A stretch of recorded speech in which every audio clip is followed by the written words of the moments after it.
The 1938 Ford cab-over-engine truck marked a significant shift in truck design, showcasing Ford's commitment to efficiency and functionality. By positioning the cab above the engine, Ford was able to maximize cargo space without increasing the truck's overall length.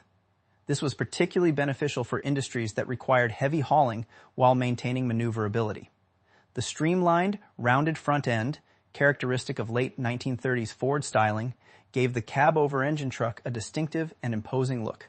With a 221 CID flathead V8 engine under the cab, the truck delivered reliable performance and easy maintenance, making it a popular choice among businesses and fleet operators. Beyond its practicality, the 1938 Ford cab-over-engine truck holds historical significance as the last model year to use mechanical brakes before Ford transitioned to hydraulic systems in 1939.